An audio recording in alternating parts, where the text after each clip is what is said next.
do capítulo 18. Mateus capítulo 18. Mateus capítulo 18.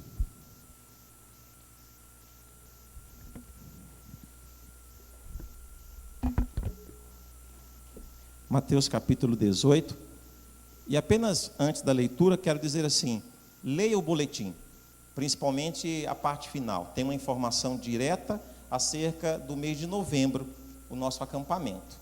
Então, eu gostaria muito que os pais se empenhassem, se envolvessem, que as crianças se inscrevessem. Mas leia o boletim, algumas informações estão lá. E ano passado, como ano retrasado, foi uma grande bênção. Tivemos mais de 100 crianças. Gostaríamos de ter essas 100 e muitas outras. Vai depender do teu envolvimento, da tua vontade de levar os seus filhos. Toda a estrutura, toda a equipe, tudo está sendo preparado. E eu gostaria mesmo que a igreja se envolvesse e se empenhasse de participar desse terceiro Criança em Ação, cujo tema é: Eu tenho o Deus incrível. Eu tenho. Queremos que ao final do acampamento todas as crianças afirmem e reafirmem e proclamem que conhecem e têm o Deus incrível. Mateus capítulo 18, do versículo 1 até o versículo 5. Naquela hora, aproximaram-se de Jesus os discípulos, perguntando: Quem é porventura o maior no reino dos céus? E Jesus, chamando uma criança, colocou-a no meio deles e disse: Em verdade vos digo, que se não vos converterdes e não vos tornardes como crianças, de modo algum entrareis no reino dos céus. Portanto, aquele que se humilhar como esta criança, esse é o maior no reino dos céus. E quem receber uma criança, tal como esta, em meu nome, a mim me recebe. Pai bendito, a tua palavra lida fora e aberta está diante de nós. Santifica-nos mediante a tua palavra. Alimenta cada um de nós, fala ao nosso coração e nos ensina a sermos como criança, porque também queremos o céu, desejamos o reino dos céus. Inclina o nosso coração para sermos como criança. Em nome de Jesus eu oro, pedindo que o teu Espírito Santo ilumine a cada um de nós, vulnerabilize o nosso coração, quebrante a nossa mente e nos faça terra boa, para que a semente do Senhor venha a frutificar para a glória do teu nome, em nome de Jesus. Amém.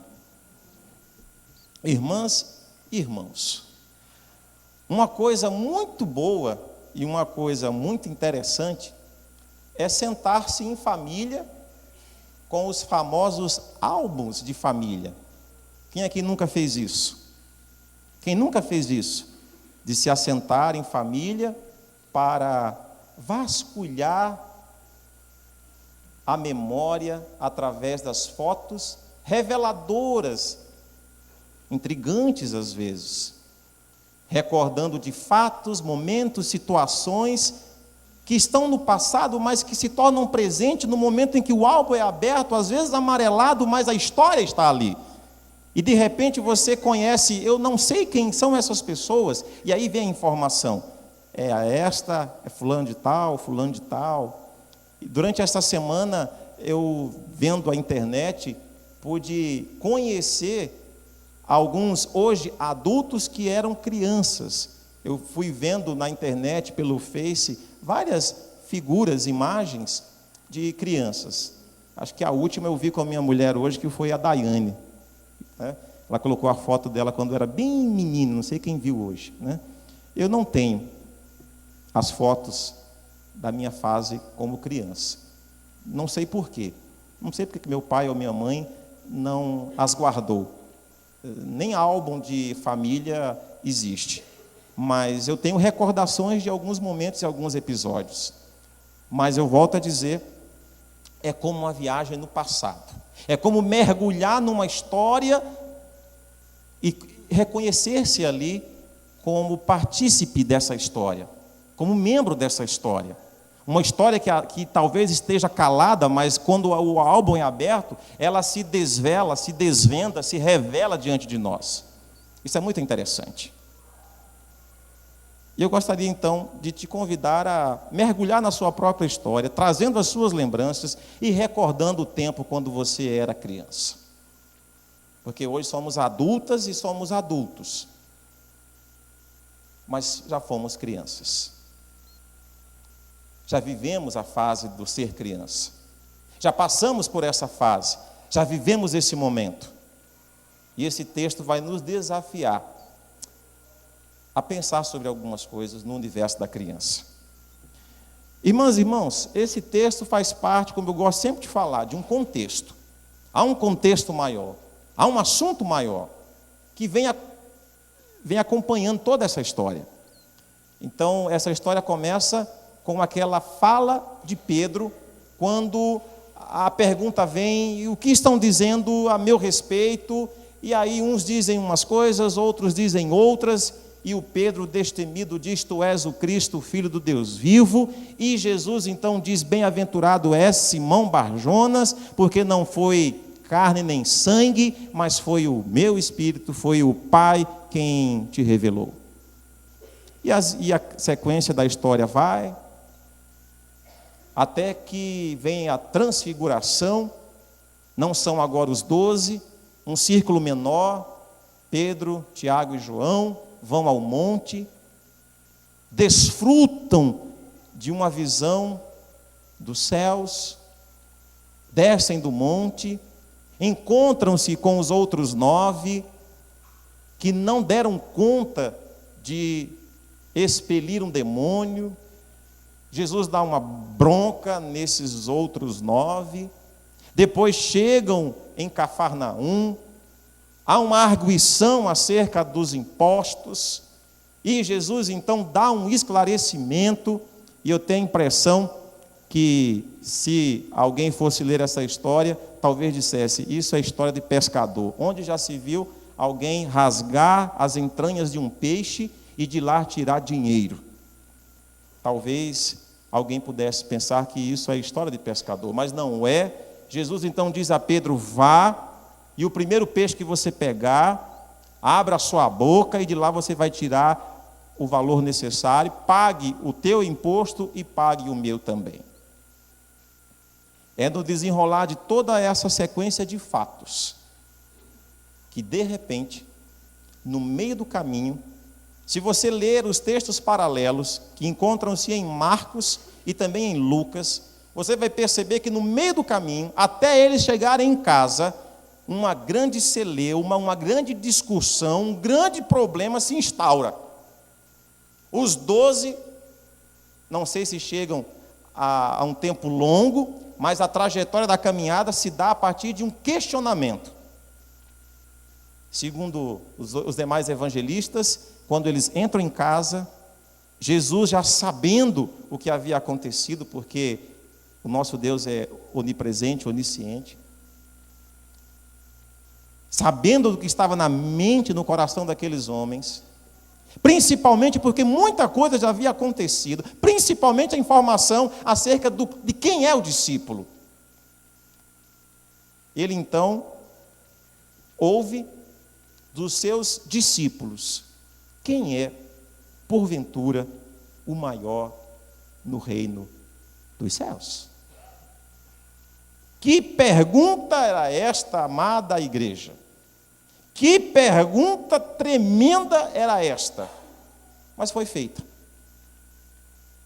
Perguntam a Jesus. Quem Jesus? Quem Jesus é o maior no reino? Jesus, sabiamente, prudentemente, não responde, toma uma criança, coloca no meio deles e dá a sentença. Em verdade vos digo, que se não vos converterdes e não vos tornardes como crianças, de modo algum entrareis no reino dos céus. Em Lucas, em Marcos, é dito que Jesus toma a criança em seus braços.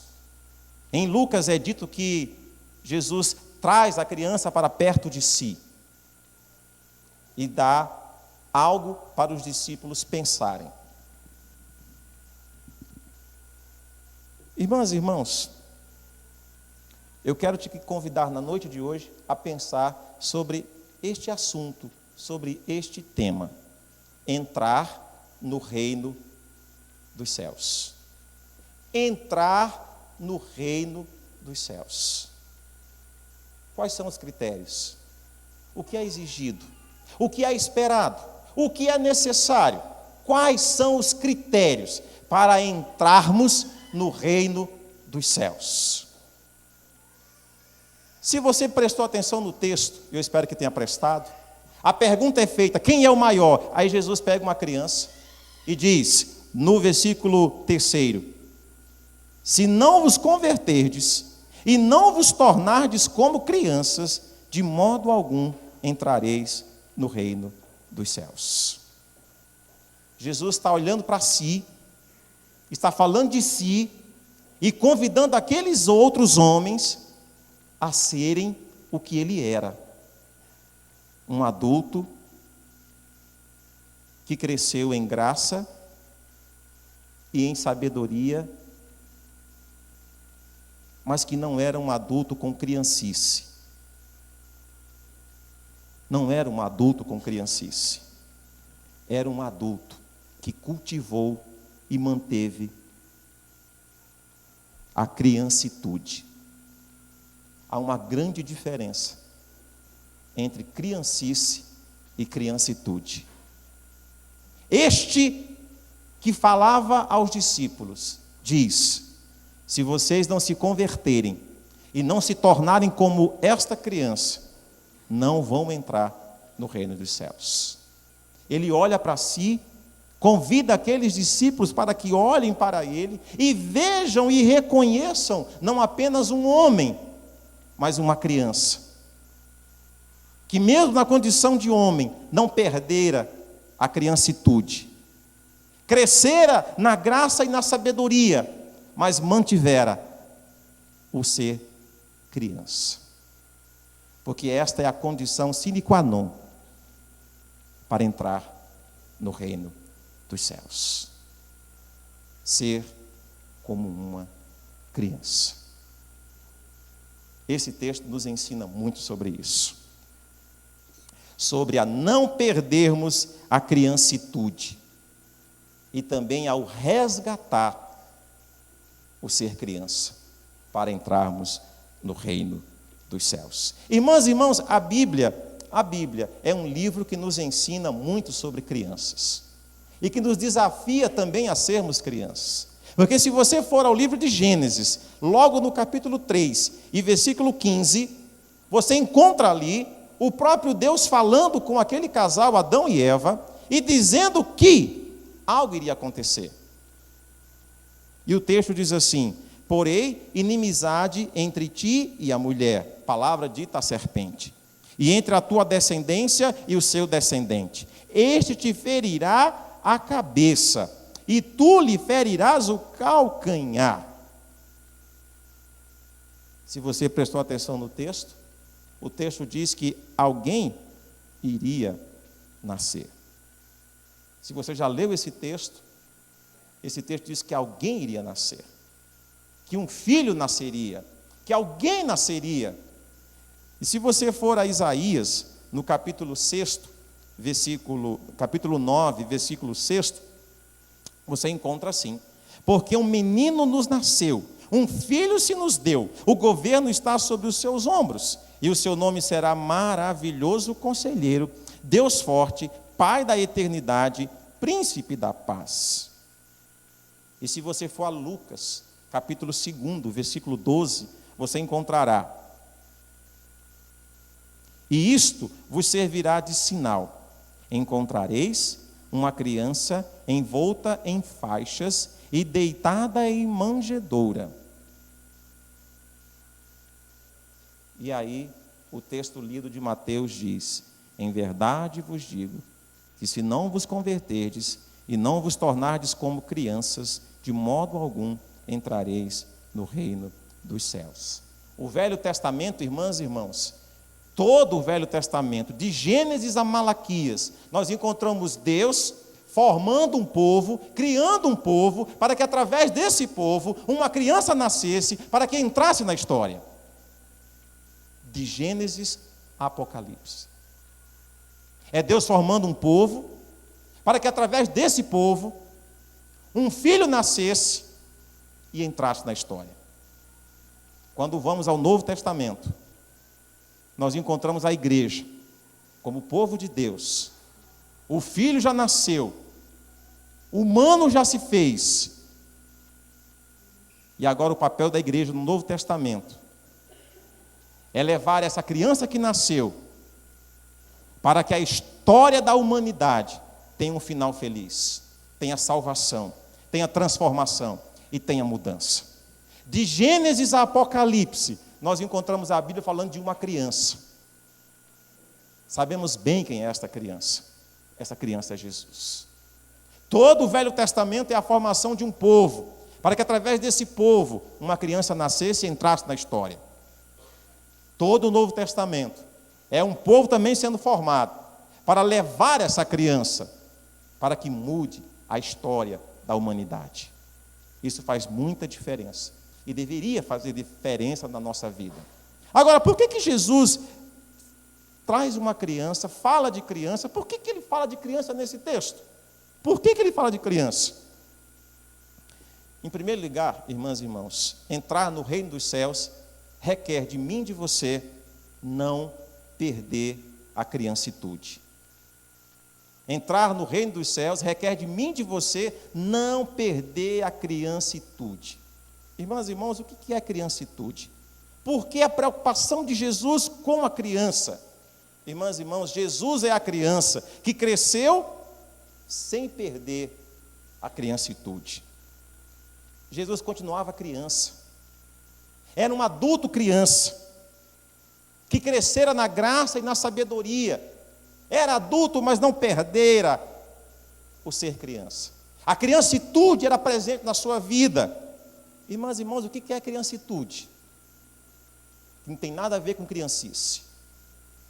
Tem muito adulto com criancice, não com criancitude. Irmãs e irmãos, criancitude é a fase da vida na qual o humano, o homem e a mulher têm no pai algo muito especial. Criancitude é a fase da vida na qual o homem tem o pai como tudo na sua vida. Porque na criancitude o pai é tudo. O pai sabe tudo e o pai conhece tudo. Se você é pai, você sabe do que eu estou falando.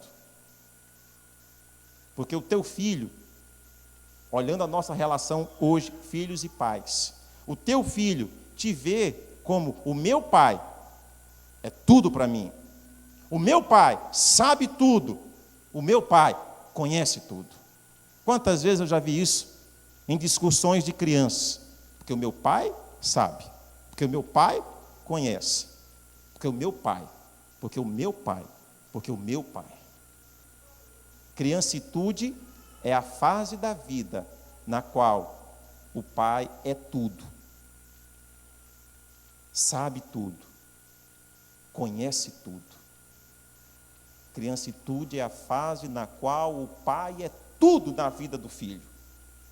Por isso eu estou dizendo, Jesus cresceu em graça e sabedoria, mas conservara a criancitude. Ele traz uma criança, torna visível o que ele estava dizendo. Vocês querem entrar no reino? Sejam como uma criança. Porque somente a criança entra no reino dos céus. Porque a criança tem no pai, o pai que é tudo, que sabe tudo, que conhece tudo. Irmãs e irmãos, se você for vasculhar e for estudar toda a história de Jesus, toda a vida de Jesus, o que você vai encontrar? O Pai. Se você estudar toda a vida de Jesus, o que você vai encontrar é o Pai. A preocupação de Jesus é o Pai. A vida de Jesus é o Pai. O seu olhar está para com o Pai. Um transatlântico rumava de uma extremidade à outra do mar, quando de repente soa a sirene e a tripulação toda entra em pânico, porque a informação é que possivelmente um acidente poderia acontecer, e a tripulação toda agitada, perplexa, correndo de um lado para o outro, e no meio daquela agitação toda, de repente alguém visualiza uma criança brincando com um carrinho. Como é que pode ser isso? E alguém intrigado vai àquela criança e diz: por que você está tão calmo? O navio pode afundar. A criança calmamente para de empurrar o carrinho e diz: o meu pai é o piloto. Meu pai está no comando. O barco não vai afundar. Voltou a brincar com o carrinho. Isso é criancitude. O pai é tudo. O pai sabe tudo. O pai conhece tudo. Tem muita gente que o barco está afundando. Tem muito adulto achando que o barco está afundando, porque deixou de ser criança. E deixar de ser criança é muito perigoso. Esse texto me ensina outras coisas interessantes. Quando Jesus está conversando com Filipe, talvez você lembre disso, esse texto está lá em João, no capítulo 14. A conversa de Jesus com Filipe é muito interessante. Eu gostaria que você, pelo menos, ouvisse parte dessa conversa. João capítulo 14. Os discípulos estão tristes, acabrunhados, preocupados. E Jesus então diz: não se preocupem, não turbem o coração de vocês. E na continuação da conversa, em João capítulo 14, a partir do versículo 8, depois de ouvirem tanto, Filipe toma coragem e diz: Senhor, mostra-nos o Pai, isso nos basta. Jesus olha para Filipe e diz: Filipe, há tanto tempo estou convosco e não me tendes conhecido, Filipe. Quem me vê, a mim, vê o Pai, Filipe. Como tu dizes, mostra-nos o Pai? Não crês que eu estou no Pai e que o Pai está em mim? As palavras que eu vos digo, não as digo por mim mesmo, mas o Pai que permanece em mim faz as suas obras. Crede-me que estou no Pai e o Pai em mim. Crede ao menos, Filipe, por causa das mesmas obras. Em verdade vos digo, que aquele que crê em mim, fará também as obras que eu faço, e outras maiores fará, porque eu vou para junto do Pai. Irmãs e irmãos, a vida de Jesus foi totalmente voltada para mostrar quem é o Pai. E Filipe pergunta: mostra-me o Pai. E Jesus diz: Filipe, eu e o Pai somos um. O Pai era tudo na vida de Jesus. Era tudo. Irmãs e irmãos, numa outra feita, num outro momento, um grupo de discípulos se aproxima de Jesus e diz: João Batista ensinava os seus discípulos a orar. Ensina-nos a orar. Qual foi a resposta de Jesus? Nós sabemos. E vós passareis a orar assim: Pai nosso, Pai nosso que estás nos céus, santificado seja o vosso nome. Pai nosso, santificado, assim na terra como no céu. Pai nosso, venha o teu reino.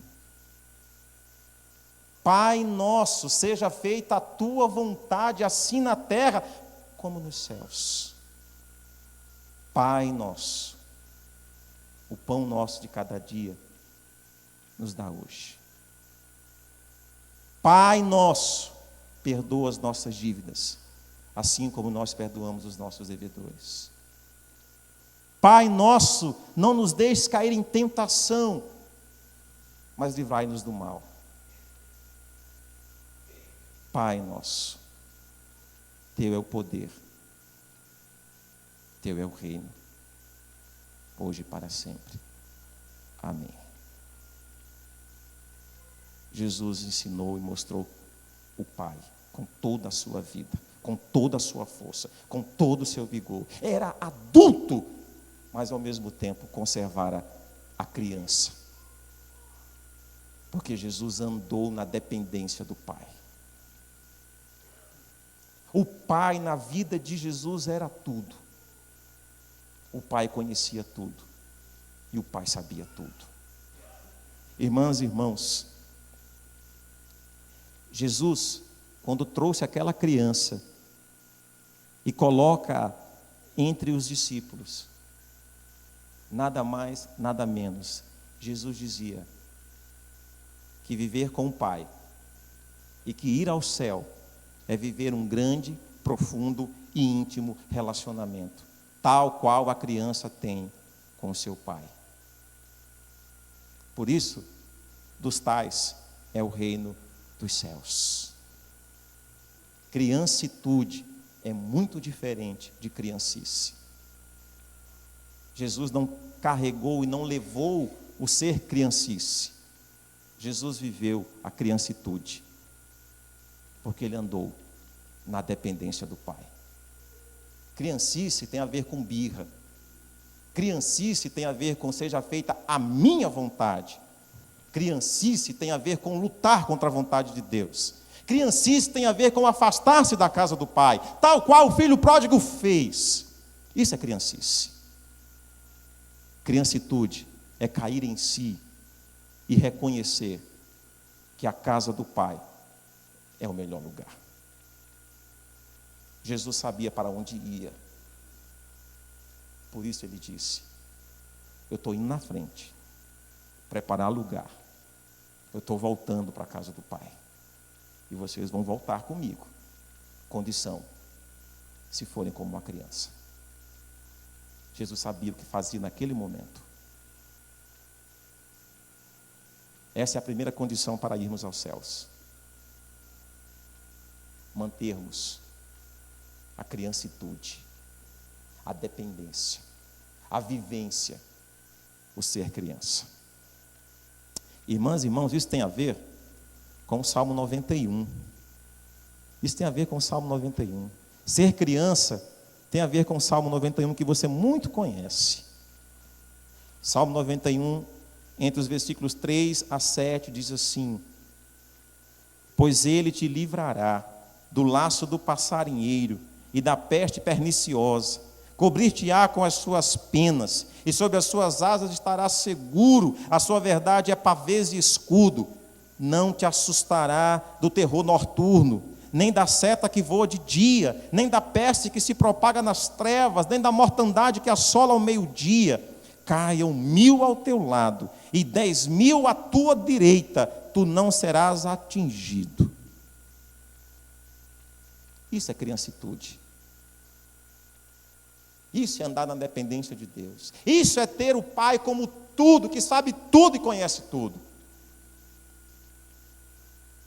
O adulto que conserva a criancitude não se atemoriza, não se amedronta, porque ele sabe que o Pai está tomando conta e controlando todas as coisas. Isso tem a ver, irmãs e irmãos, com o Salmo 124. Porque o Salmo 124 diz: quebrou-se o laço, e nós nos vimos livres. Quem conserva a criancitude não tem laço, seta, armadilha que possa prender. O Salmo 124 mostra isso. O Salmo 124, o texto começa dizendo: se não fosse o Senhor que esteve ao nosso lado, Israel que o diga. Versículos de 6 a 8 diz: bendito o Senhor, que não nos deu por presa aos dentes deles. Salvou-se a nossa alma, como um pássaro do laço dos passarinheiros. Quebrou-se o laço e nós nos vimos livres, porque o Pai é tudo na vida do Filho. O nosso socorro está em o nome do Senhor, Criador dos céus e da terra. Por isso não temeremos, ainda que a terra se transtorne e nos seios dos mares se abale tudo. Quem conserva a criancitude não se abalará, porque ele sabe que o Pai está cuidando de tudo, no controle de tudo, cuidando de tudo. Em segundo lugar, irmãs e irmãos, entrar no reino dos céus requer algo mais. Além de sermos como criança, ou de cultivarmos a criancitude, talvez você possa pensar assim: mas eu perdi, pastor. Eu perdi a capacidade de ser criança. A vida roubou e eu deixei que a vida roubasse de mim a criancitude, que eu deveria nunca ter deixado sumir, desaparecer. Eu quero te dizer que tem jeito, tem conserto e tem solução. E o texto diz, lá em Mateus 18, o verbo que aparece lá é converter-se, é conversão, é mudança, é volver-se de uma situação para outra. O texto está falando de algo que eu posso viver e você pode viver e nós podemos viver e experimentar. Para entrar nos céus é necessário algo mais: converter-se a cada dia em criança. Converter-se a cada dia em criança. Ser uma criança nova a cada dia. Uma criança subiu na laje da sua casa e, brincando, passou a tarde, começou a noite, era escuro, e aquela criança não sabia mais o que fazer para descer, ela não lembrava onde estava a escada, estava muito escuro, ela não sabia o que fazer, como sair daquele lugar. De repente, no meio daquela escuridão toda, ela ouve uma voz, ela reconhece aquela voz, ela diz: essa voz é do meu pai, mas eu não sei onde ele está. Era noite, a lua estava iluminando tudo. O pai então percebe, porque o filho estava na frente do luar, na frente da lua. Então o pai podia ver através do reflexo da lua, ele enxerga o filho, sabe onde o filho está lá no alto, não consegue ver quem está embaixo, só vê a escuridão, mas ele ouve uma voz e diz: filho, eu estou aqui, pode pular. Pai, eu não estou te vendo. Filho, eu estou te vendo, pode pular, eu vou te segurar. E o pai insiste: filho, pula. E depois de um tempo, ainda receando talvez pular no vácuo, no escuro, ele pula, e para sua surpresa e para sua alegria, é recebido nos braços do seu pai.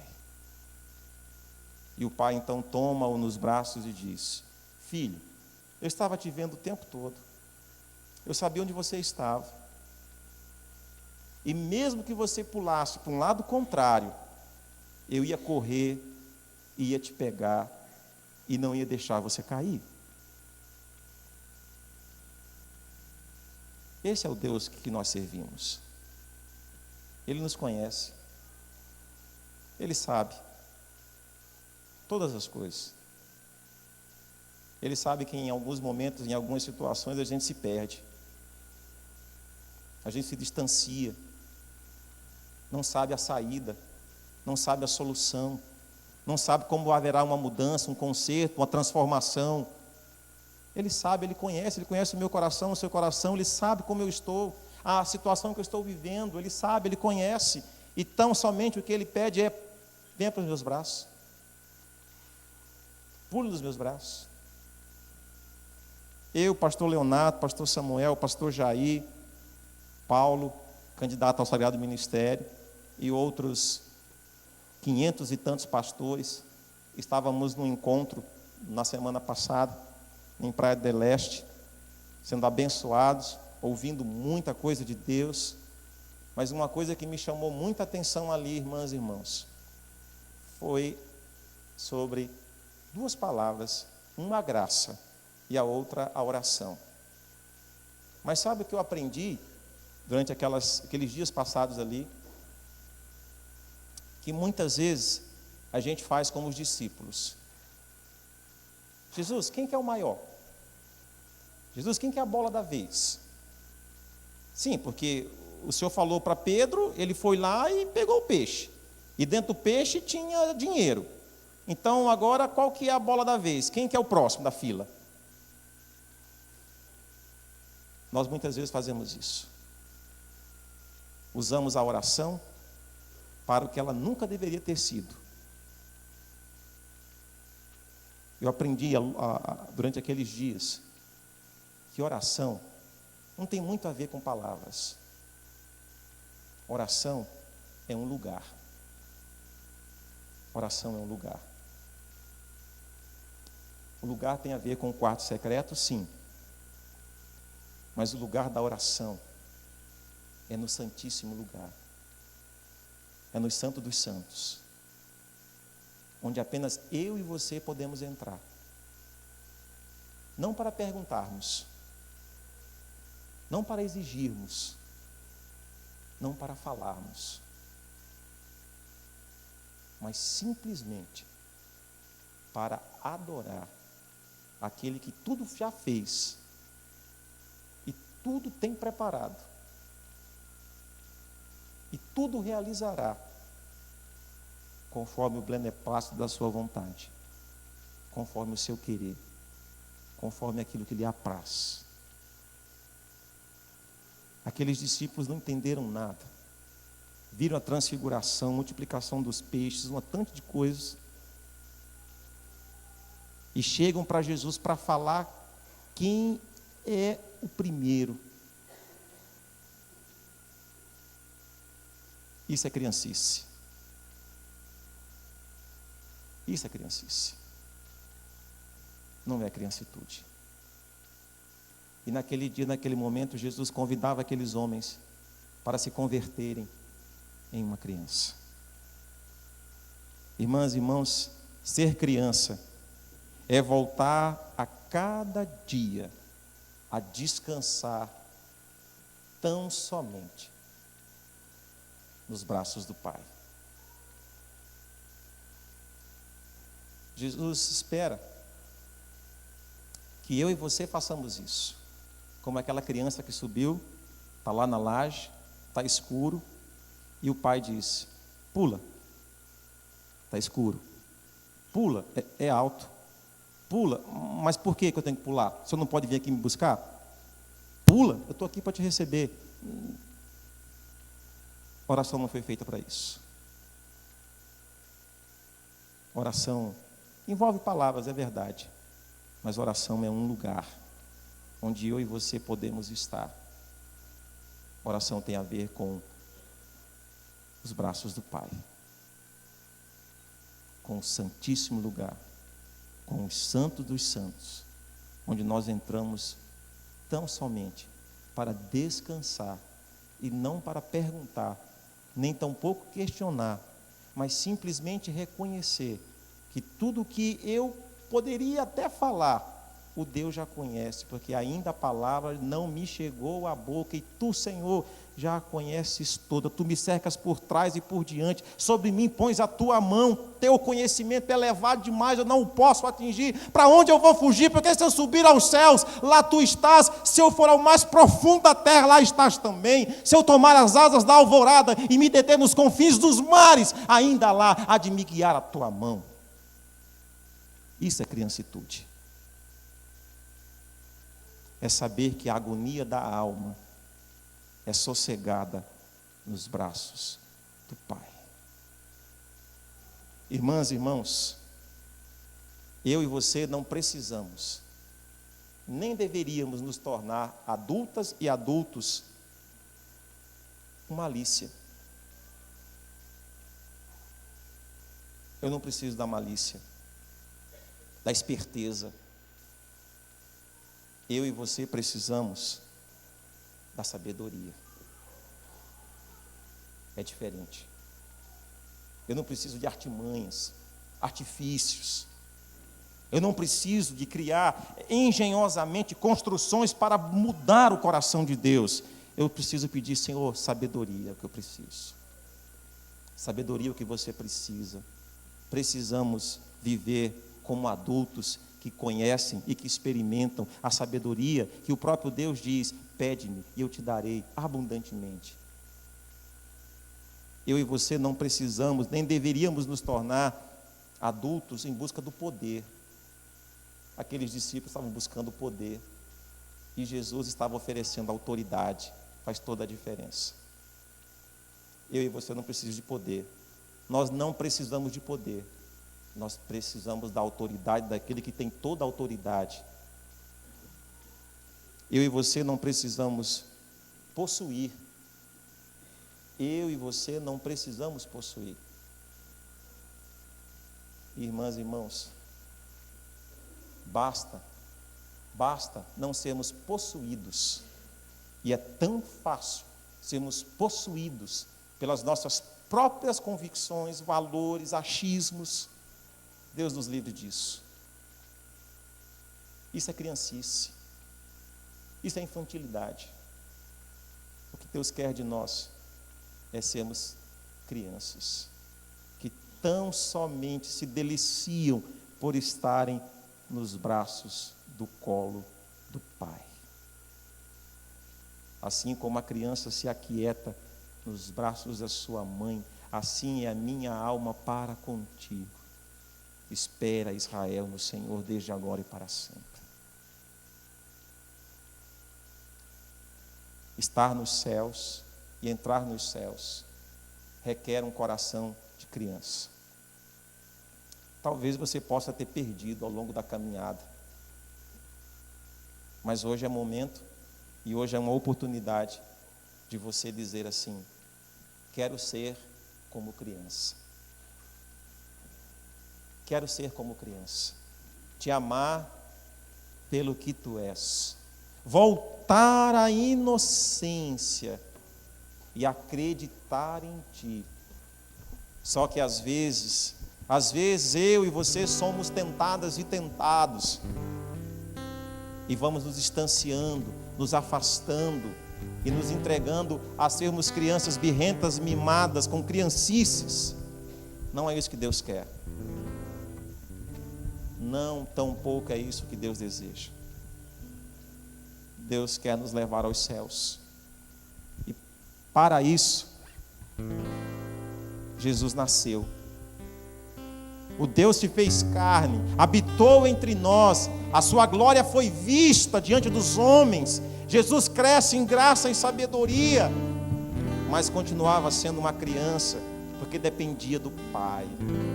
Amava o Pai, buscava o Pai, e tinha no Pai o meu Pai. Pai que é dividido quando é perguntado: ensina-me a orar, e ele diz: Pai nosso. O meu Pai é Pai de vocês também. Não vamos perder o coração de criança. Mas hoje é uma oportunidade, se talvez você perdera. Vamos colocar em pé e vamos entoar esse canto como uma oração coletiva, pedindo: muda meu coração, faz com que meu coração seja coração de criança.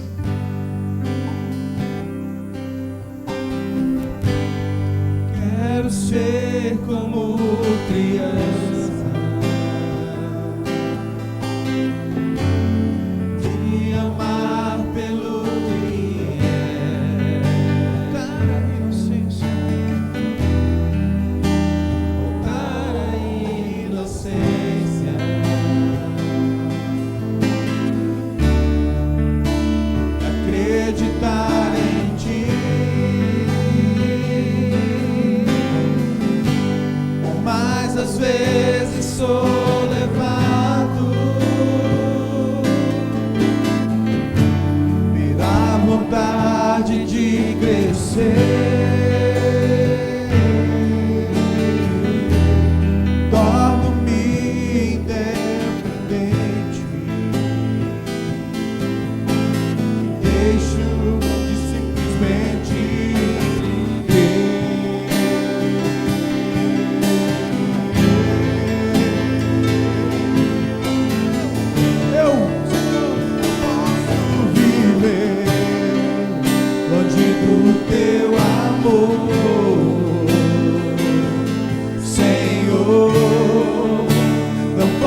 Se você quer o abraço do Pai, se você quer o afago do Pai,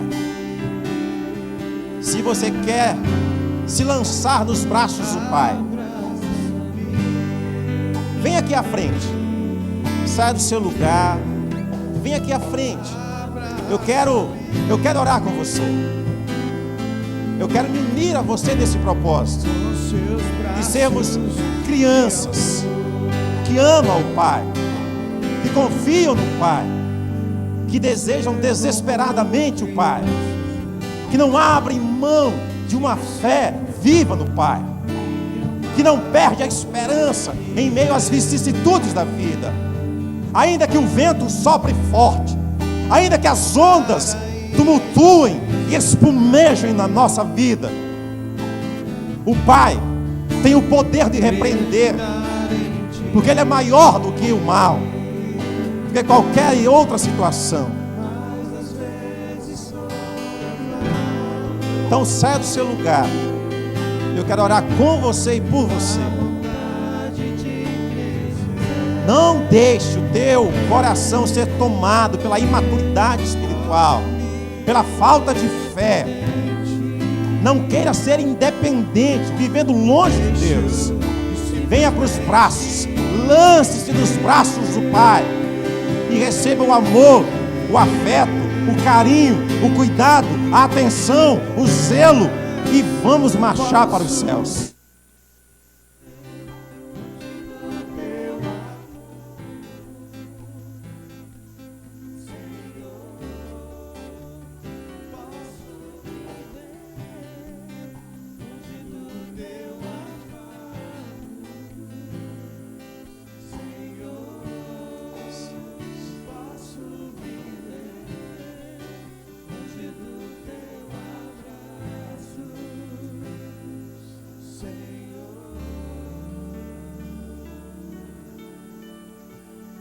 Senhor, nós te damos graças. Bendizemos-te por seres Deus, tão precioso, tão bondoso. E o Senhor nos viu na escuridão. O Senhor nos viu e nos enxergou quando nós estávamos perdidos, afastados, distanciados. Porque Tu não és apenas Deus de perto, mas Tu és Deus de longe, Deus que nos enxerga. E a Tua mão se estendeu e nos alcançou e nos transportou das trevas para o reino da luz. Obrigado, Jesus querido e amado, por teres me visto, por teres me alcançado e por teres me resgatado e dado a minha oportunidade de viver na Tua presença, de conhecer-te como Pai e saber que Tu tens cuidado de mim. Como eu tentei, eu falhei, e hoje eu reconheço que eu não posso, que eu não tenho condições alguma. Mas nesta noite, Jesus, eu quero voltar para os Teus braços, do lugar de onde eu nunca deveria ter saído. Eu volto para os Teus braços, papai. Eu desejo do Senhor na minha vida, papai. Oh, Abba, Pai. Oh, Pai querido, obrigado pelo Teu amor que me restaura. Obrigado pelo Teu amor que me invade e que faz com que eu tenha nova esperança nessa noite. E a certeza de que contigo eu posso recomeçar e ter uma nova vida, uma mudança. Converta o meu coração, faz um coração de criança que se alegra e se satisfaz de assentar-se no Teu colo e de receber do Teu abraço. Obrigado, Jesus, pelo Teu abraço. Eu posso Te sentir me abraçando nesta hora. eu posso te sentir te tocando nesta hora. Oh Deus, obrigado. Obrigado porque eu posso contar com a tua amizade, com a tua presença, e em ti eu estou seguro. Livra-me do mal, livra-me de mim mesmo, guarda os meus olhos, guarda os meus pés. Não permita, Senhor, que eu venha a desvalar, a revalar, a afastar-me novamente do Senhor. Guarda-me como a menina dos teus olhos. Obrigado, Jesus. Olha por essas irmãs e irmãos que aqui estão. Fortaleça-os, ampara-os, ajuda-os e nos faz a cada dia crianças na tua presença. Queremos e desejamos os céus. Mata, Senhor, mata o nosso eu, e que o Senhor cresça e resplandeça e brilhe nas nossas vidas. É o que eu te peço, humildemente, em o nome e para a glória de Jesus. Amém e amém. E agora, irmãs e irmãos, que a graça bendita e maravilhosa do Senhor Jesus, o amor inefável, augusto, sublime do Deus e Pai, a comunhão, a consolação, o poder do Espírito Santo repousem e permaneçam sobre vós, corpo vivo de Cristo e família de Deus, hoje e para todos sempre, até aquele dia em que estaremos nos céus. Amém. Vamos nos cumprimentar, nos abençoando uns aos outros. Espero vê-los aqui para um tempo de louvor, de adoração, de aprendizado. Uma boa semana, Deus abençoe.